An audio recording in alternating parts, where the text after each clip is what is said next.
Sebelum nonton, jangan lupa like, comment, and subscribe. Hai sahabat Siskudes di mana saja berada. Kali ini kembali kita membahas tentang perubahan APBD terkait dengan penanganan COVID-19 dan belanja atau bantuan langsung tunai (BLT).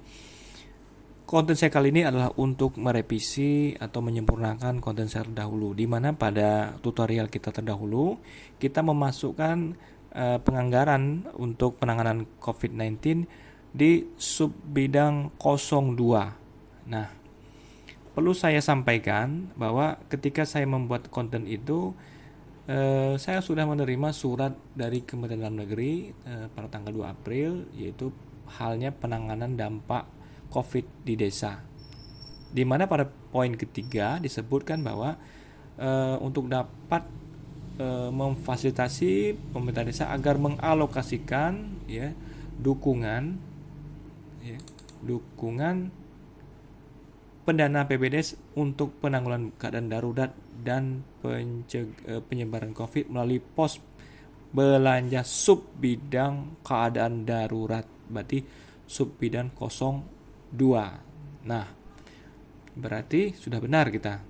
Namun beberapa waktu lalu kita mendapat broklet tentang petunjuk penanggulangan COVID di desa melalui APBDes. Ya, ini dia. Kemudian coba kita lihat halaman 24.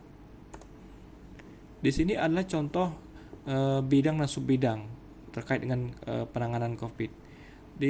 Disampaikan di sini bahwa sub bidang 01 yaitu sub bidang penanggung bencana ini untuk kegiatan-kegiatan berkaitan dengan pembentukan pos, kemudian membuat bilik disinfektan, kemudian aktualisasi, penyediaan alat pelindung diri, masker dan sebagainya. Jadi ini pas sekali dengan RAP yang kita buat. Artinya kita kali ini akan menyempurnakan perubahan APBD kita dengan menginput anggaran penanggulangan bencana pada sub bidang 01.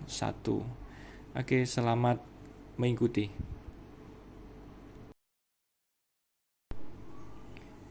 Pertama-tama sebelum kita akan menginput anggaran pada Siskudes, pastikan dulu kita sudah membuat RAP. Ini adalah contoh RAB yang sudah kita buat sesuai dengan petunjuk daripada broklet Kemendagri. Ada beberapa item atau uraian. Sebagai contoh, nomor 1, operasional Satgas Percepatan Penanganan COVID atau relawan COVID-19 ya. Di sini ada makan minum, ada ATK, tanda pengenal, transportasi, kemudian dokumentasi. Nah, nanti yang kita input dalam Siskudes hanya jumlah akhir saja, paket ya. Kemudian uraian kedua, pelaksanaan dan bahan sosialisasi juga ada uraiannya. Nah, kemudian tapi di Siskudes kita menginputnya hanya paketnya saja dan sebagainya. Nah, RAP ini yang bersifat rinci wajib dibuat, dan ini juga disampaikan ketika pertanggungjawaban pada pelaksanaan bidang penanggulangan bencana. Jadi ini adalah panduannya kita. Berikutnya coba kita lihat RAP untuk bantuan langsung tunai ya. Ini dia bahwa kita mengasumsikan bahwa bantuan langsung tunai itu diberikan 50 juta dalam satu tahap atau satu bulan, dalam 3 bulan, sehingga jumlahnya sebesar 150 juta rupiah. Ini akan kita input pada sub bidang 3 pada bidang penanggulangan bencana keadaan mendesak. Baik, kita lanjut kepada pemasukan anggaran di Siskudes. Baik, sahabat Siskudes, kita lanjutkan. Tadi setelah kita mempunyai RAP, selanjutnya kita akan memindahkan RAP tadi ke dalam Siskudes. Nah, seperti tutorial yang terdahulu, pastikan bahwa kita sudah melakukan perubahan data umum dengan cara tadi merubah data umum dari status awal menjadi status PAK ya. Oke. Ini sudah. Selanjutnya bahwa kita memastikan sudah merubah pendapatan. Jadi pendapatan dana desa tahun ini terkoreksi dengan adanya PMK nomor 35, tapi tidak terlalu signifikan. Ini harus dirubah. Kemudian yang selanjutnya adalah kita merubah kegiatan, yaitu menolkan beberapa kegiatan untuk menyediakan anggaran bagi penanganan COVID-19 dan BLT. Ketika itu sudah dilakukan, maka selanjutnya kita akan memastikan lagi apakah khususnya bidang 05 sudah kita input. Seperti tutorial yang terdahulu, ini kita harus tambahkan lagi. Coba kita cek kembali. Ini ada 2 subbidang. Nah, kita hanya menggunakan 2 subbidang, itu subbidang 01, bidang penanggulangan bencana, dan bidang keadaan mendesak. Untuk bidang 01 ini isinya seperti yang saya sampaikan tadi, bahwa isi adalah untuk penanggulangan bencana. Kemudian untuk subbidang 03 itu untuk BLT. Baik, ini kita harus input sampai kepada paket ya. Ini sudah kita input, asumsikan bahwa untuk kegiatan subbidang 01 ini ada 60 juta kita sediakan. Kita input sampai kepada paket. Karena ketika kita tidak menginput sampai paket, maka laporannya tidak akan muncul di laporan PMK 225. Ini sering terjadi. Sama halnya kita lihat nanti subbidang 03 juga sudah kita isi dengan asumsi kita menganggarkan 150 juta bagi bantuan langsung tunai. Kita input sampai kepada paket. Ya, ini ya. Ini mungkin sudah kita pahami. Jika tidak mengerti, dapat melihat kembali video saya yang terdahulu. Baik, sekarang kita akan masuk kepada belanja. Oke, klik saja di sini. Kita pilih yang bidang 5. Kita mulai dulu dengan kegiatan penanggulangan bencana. Ya, kita klik saja, klik 2 kali. Nah, ini pada RAP ini ketika kosong, jangan ragu, tambahkan saja, klik tambah, kemudian akan muncul 4 belanja. Maka kita di sini hanya menggunakan 1 belanja saja, yaitu belanja yang 5.4, belanja tak terduga. Sesuai petunjuk bahwa untuk kegiatan mendesak ini khususnya bidang 5, kita hanya menggunakan belanja tak terduga, tidak menggunakan belanja barang dan jasa atau belanja modal. Oke ya. Jadi kita klik nanti di sini 2 kali, terus saja sampai kepada RAP, kemudian kita simpan. Klik lagi untuk mencapai RAP rinci. Oke, ini sudah bisa kita input. Kita akan memindahkan tadi ya RAP yang sudah disepakati ya, ini memindahkan posisi RAP terakhir saja. Contoh operasional Satgas Percepatan Penanganan COVID, maka jumlahnya total 8.055.000. Ini kita pindahkan ya. Selanjutnya pelaksanaan dan bahan sosialisasi. Ini ada rinciannya, tapi kita tidak menginput di Siskudes rinciannya. Kemudian kita hanya menginput total saja, paketnya saja. Juga contoh ini ada penyediaan APD, termogan, alat semprot dan masker. Ini ada rincian, tapi kita mengisi pada jumlah nilai terakhir saja pada anggaran ini. Baik, kita akan coba mulai dengan memasukkan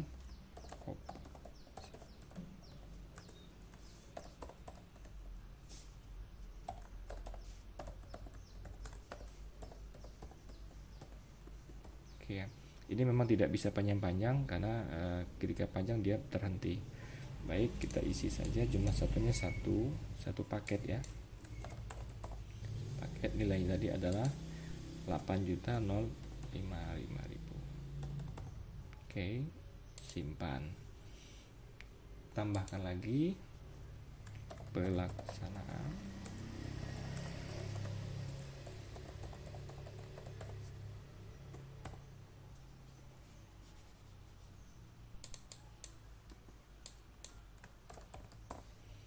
Ini bisa dikopikan saja cepat-cepat, kopikan saja.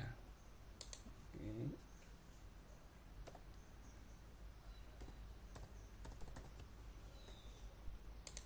Kita lanjutkan. Yang ketiga, belanja pembentukan pos jaga desa. Ya, ini satu, pastekan saja. Kita sudah copy tadi, nilainya 2 juta.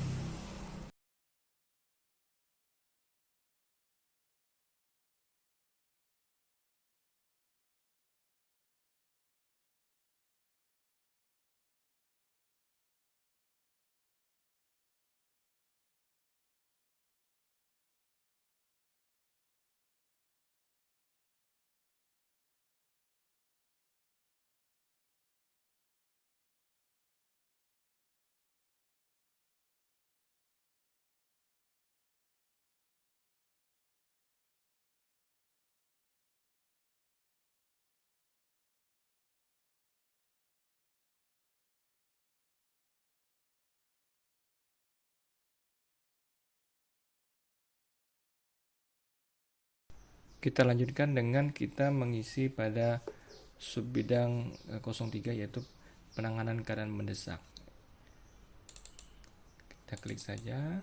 Di sini kita tambahkan sama ya, kita menggunakan belanja 5.4 pajak tak terduga. Kita klik saja. Ya, belanja tak terduga, pilih, kemudian simpan. Kemudian kita masuk ke rak perincinya. Nah, di sini kita akan memindahkan tadi, karena belanja bantuan luar tunai itu adalah untuk 3 bulan. Ya, jadi kita buat saja mungkin bantuan langsung tunai dana desa, boleh atau terserah. Nanti di sini kita sebutkan langsung 3 bulan. Asumsikan 1 bulan itu butuh anggaran sekitar 50 juta. Disimpan total 150 juta. Berarti selesai. Kita lihat ya, ini untuk bidang 03 tadi anggarannya sebelum tidak ada hasil perubahan tersedia anggaran 90 juta. Kita coba lihat tadi untuk kegiatan yang 01 ya. Nah, ini tadi kita sudah menginput dengan total anggarannya sebesar 60 juta rupiah, sehingga total anggaran yang kita berubah atau kita butuhkan sebesar 210 juta. Baik, untuk input sudah selesai.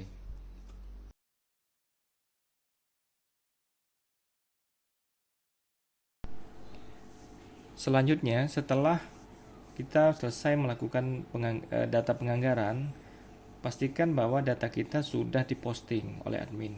Kemudian kita sudah mencetak perdes perubahan. Kita akan masuk kepada penatausahaan. Untuk pencairan anggaran dimulai dengan permintaan penganggaran oleh KASI yang diajukan kepada kepala desa dan diverifikasi oleh Sekdes. Ketika disetujui, maka nanti bendahara akan menginput di Siskudes. Nah, SPP yang diajukan untuk kegiatan bidang 5 yaitu keadaan mendesak ya, itu adalah SPP Panjar.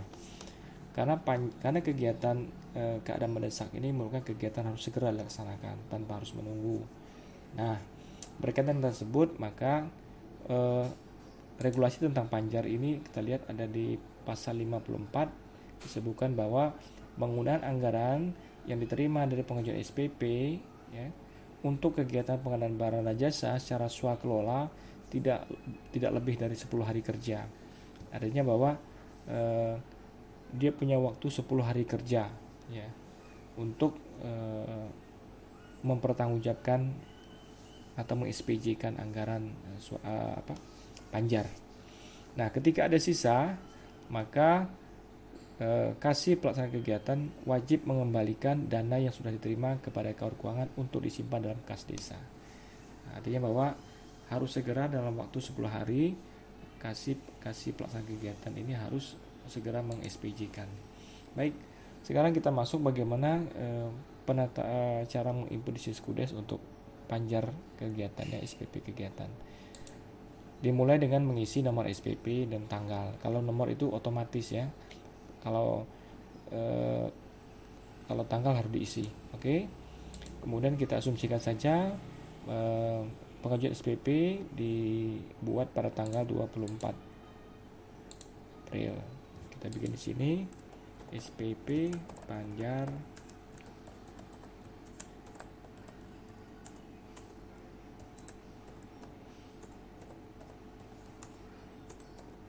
Oke ya, SPP Panjar kegiatan penanganan COVID-19 kita simpan, kemudian kita masuk klik 2 kali, jadi tambahkan, lihat apakah ada kegiatan yang sudah kita input di penganggaran. Nah di sini ya 050101 ini kegiatan penanggulangan bencana. Oke, klik 2 kali, klik 2 kali lagi, kemudian kita masuk. Iya, di sini nilai harus kita isi. Nah, asumsikan saja dari anggaran 60 juta yang kita anggarkan, kita akan mengambil atau mencairkan selama 2 tahap. Asumsikan untuk tahap pertama ini 50%, berarti 30 juta.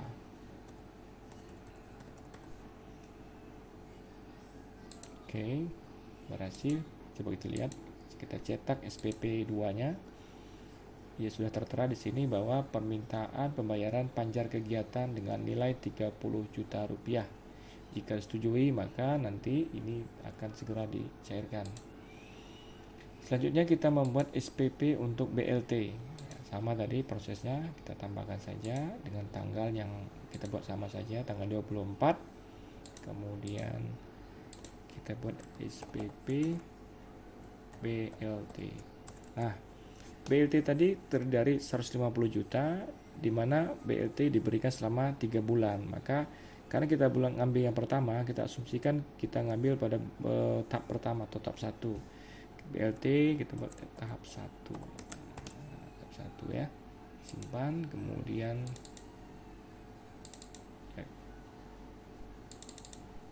oke, di sini tertera, ini kita harus tambahkan dulu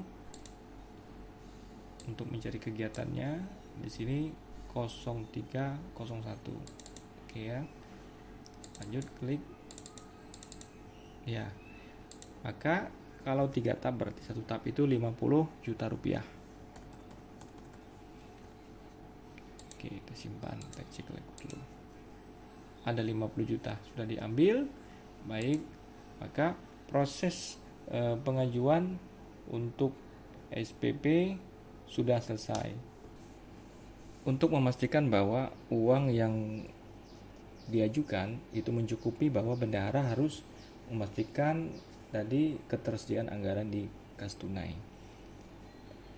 Kebutuhan anggaran yang diajukan tadi sebesar 80 juta, tapi uang tersedia baru 27 juta, maka bendahara harus menarik uang di bank untuk mencukupi kebutuhan.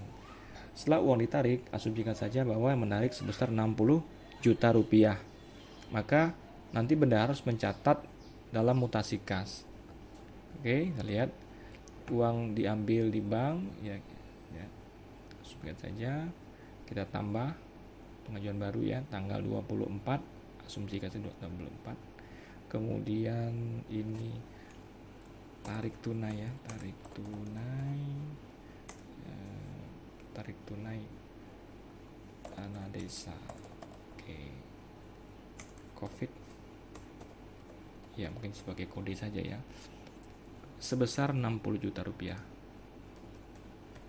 Oke, makanya oke, kita lihat apakah sudah berhasil. Ya, ini ada bank sudah tarik sebesar 60 juta rupiah. Maka kita di kas tunai bendahara sudah tersedia sebesar 80 juta. Baru kemudian selanjutnya bendahara untuk mencairkan ya, mencairkan SPP panjar yang tadi dibuat. Di sini ada 2 SPP yang sudah diajukan. Pertama SPP kegiatan penanggulangan COVID ya. Kita isi dulu. Katakanlah kita membayarnya pada hari Senin. Ya, kita ajukan pada Jumat di bar Senin. Oke, kita simpan. Ya, ini banknya ya. Sebenarnya kita tunai ya. Simpan, kemudian kita cetak. Coba lihat. Nah, ini dia. Jadi SPP tadi sudah dicairkan sebesar 30 juta. Dan ini akan diterima oleh pelaksana kegiatan untuk melaksanakan kegiatan. Kemudian kita akan mengajukan SPP yang kedua, yaitu SPP Bansos atau BLT ya. BLT pada tanggal yang sama, pada tanggal 27 secara tunai. Kemudian oh ini dia SPP langsung tunai, simpan saja. Kita cetak apakah ya, ini dia 50 juta. Artinya bahwa bendahara sudah mencairkan uang sebesar 80 juta rupiah. Demikianlah tutorial kita kali ini, mudah-mudahan bermanfaat bagi kita semuanya. Sampai ketemu pada tutorial berikutnya. Salam Seskudes.